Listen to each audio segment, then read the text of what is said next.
This is the Adidas 4D FWD. Prior versions of this shoe were meant to capture the imagination of runners, but really only managed to get the attention of sneakerheads and gym rats. But with the changes to the midsole, is the 4D FWD now an actual running shoe? It's time to lace them up and take them for a run.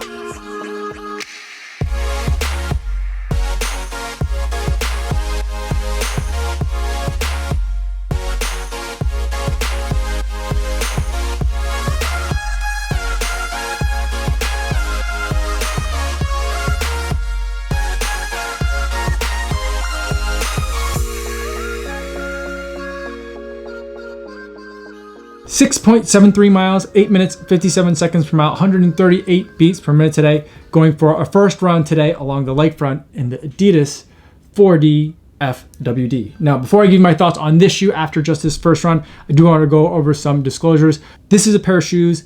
It's actually two pairs of shoes that Adidas sent for me to test. However, they're not paying me to make this video or to use the shoe, and they're not going to get a chance to preview any of my footage or my thoughts before you guys get a chance to see this video on YouTube. So with that disclosure out of the way, let's talk about the Adidas 4D FWD. First, let's talk about some specs on this shoe. I don't have stack height information for this shoe, so I can't tell you what it is, but typically for a lot of Adidas running shoes, especially in like not the performance sector, but in the daily trainer sector, the Adidas running shoes tend to have about a 10mm drop, and that's about what this feels like if I can wager a guess.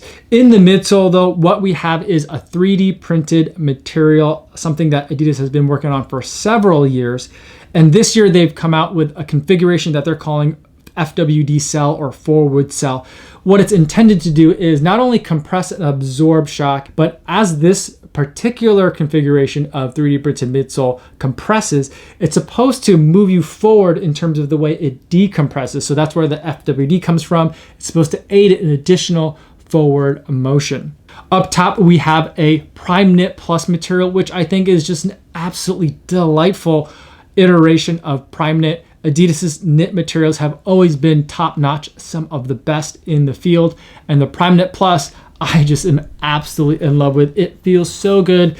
I want this material on many more of the daily trainers that Adidas makes because it is just so nice. Very soft, very breathable. It's a single piece booty construction. There's no tongue, there's no padding, but it's still so soft and comfortable on the foot. Towards the back, there is a little bit of structure, a little bit of what feels like kind of like cardboard or like thin plastic. It gives a little bit of structure to the heel, but otherwise it's pretty floppy up top. And there's a very generous kind of like Achilles flare, which really acts more like a pull tab. So the shoe is very easy to pull on and off, whether it's tied or not. So the slip in, slip out convenient is definitely there. For the stripes, there is like, it's hard to pick up on camera, but it's like a slightly reflective, a shiny material that like, it doesn't reflect like a 3M reflection, but it kind of like changes colors a little bit. It's almost kind of like a weird hologram in a couple of ways, depending on just how the light hits it. It looks really nice. Otherwise, like the coloring is very muted, and the knit and the pattern on the knit really gets to speak for itself, which I think is a really restrained but striking touch. On the outsole color is matched to the kind of color flare that's on the back of the heel and on top of the tongue. And it's an outsole rubber that's not co-branded, so it's not the Continental rubber necessarily, but there's full coverage on here with a little bit of a lug pattern that's on here as well. And this rubber is kind of like cut into a couple of different sections, I think, to help aid with some of that flexibility in the shoe. All told, this comes in at a very hefty weight. I don't have a stated weight from Adidas for this, but I did put this one on the scale. Keep in mind, I did run in the shoe and then weigh it. I tend to keep forgetting to weigh it before I run in it, but the post-run weight for this shoe came in at 11.7 ounces, which makes it a very heavy shoe. And this is a size 8.5, and that comes in at 332 grams. So with those specs aside, what was it like to run in this shoe? First, let's talk about the upper and this Primeknit. This Primeknit Plus is made out of prime green, which is a specific type of material that Adidas is using. We've seen stuff like Parley and prime blue materials that Adidas has been incorporating into some of their products. Prime green is slightly different than prime blue and partly for the oceans material. I'm not exactly sure what makes them different, but what I do know is with this prime green, there is no virgin plastics involved in the making of this material. So all of the fabrics are created from recycled plastic, which I think is absolutely amazing. It's still so incredibly comfortable. It just feels fantastic. It looks great, it feels great, and it is definitely very breathable. I love the upper on this, and I feel like just the intricacies of the patterns from when you're going from the toe cap to what's up top here in the vamp area, and then even further moving back with the way that they're stitching and weaving the different elements of this knit material together, I think is a marvel of engineering. I don't think it's easy to make knit feel this comfortable while also still feeling pretty secure enough to run it. So I think that the upper is just absolutely spectacular. It also makes it for a very good casual shoe. The shoe is definitely easy to wear all day long, and if you're going to be on your feet, I feel like having this on the upper is going to be fantastic. They actually sent this shoe to me in 2 different sizes and 2 different colorways. So I've got this one in the darker 3D printed midsole and one in kind of like the natural or the original 3D printed midsole color that they have here. And then again, the outsoles are color matched to the kind of color accents that are on the back of the heel. Now the 2 sizes that they gave me are 8.5 and 9.5. For some reason, my normal size is size 9. And on the website, they do say that the sizes run a little bit big, so you should size down. So I think that's probably why I got the 8.5. I'm not sure how the 9.5 got to me, but I would say that I did wear both of these around, did a little bit of running in each of these, did a little bit of walking around, taking the kids to school, that kind of thing in these shoes. And I definitely think that the 8.5 for me, so sizing down, was the better option. Plus it also was just that much lighter of a shoe. And since this is already a very heavy shoe, any way that they could cut weight on this was definitely appreciated. So with that all being said, let's now get to the meat of the matter. What I really care about is, can you actually run in it? And I'd say the short answer to that is yes.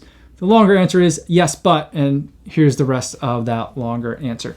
I think that there's a couple of things that are still problematic with this that existed from the last or the first version of the 4D that I ran in. I had the Death Star version of the Adidas 4D, and I did really enjoy that shoe. It was a lot of fun. There were some glow-in-the-dark elements to it. It was a Star Wars collab shoe, and I thought it was a lot of fun. But it's a really heavy midsole, and you feel the weight whenever you're running in it.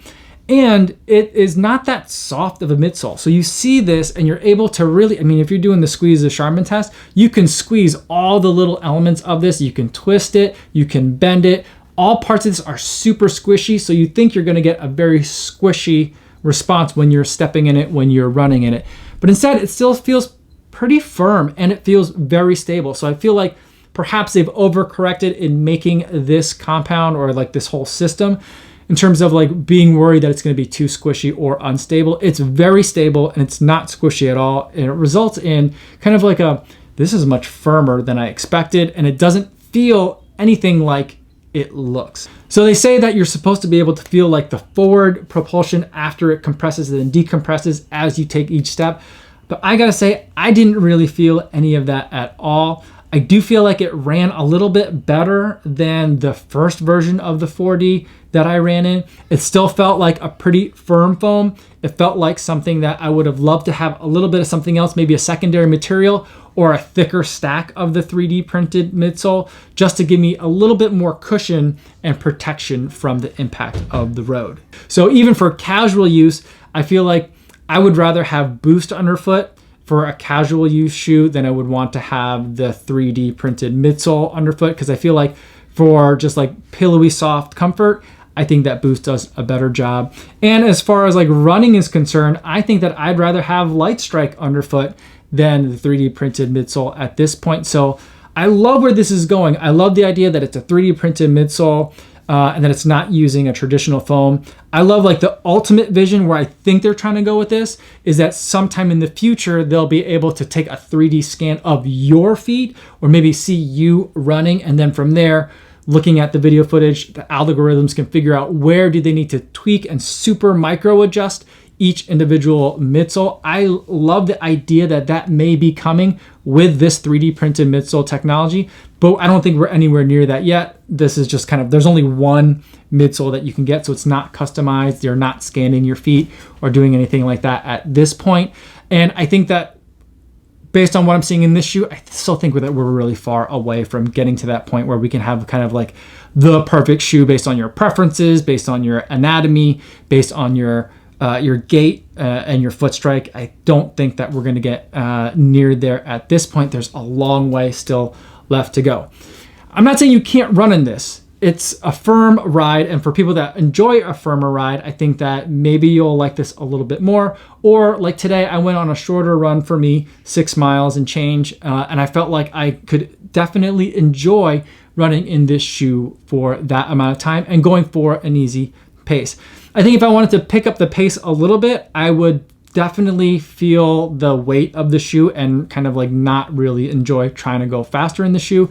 And because it's not a super soft shoe, I don't feel like it's something that I want to take for my longer runs or my recovery runs or anything like that, where I would want more cushion over necessarily raw speed and performance. So it's making a lot of compromises here to get to the point of having this 3D printed midsole. And I don't think that I'm seeing the benefits yet of that compromise. It's getting closer. It's definitely better than the last Adidas 4D that I had, but I still think that, especially at the price point of $200, it's not something that I'm really gonna recommend for everyone to go out and immediately get.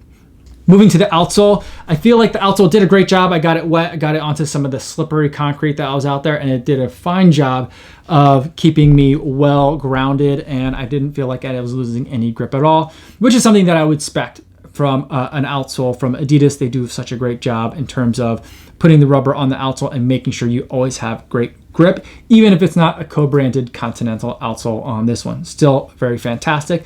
So overall, who do I think this shoe is for? I think this shoe is for people who want to be the early adopters, that want to buy into the technology, love the look of the Primeknit Plus, which is a fantastic upper, by the way. If you're into all that and you want to have like the latest and greatest and you are living that 3 stripes life, this is definitely something that I think you need to have in your arsenal.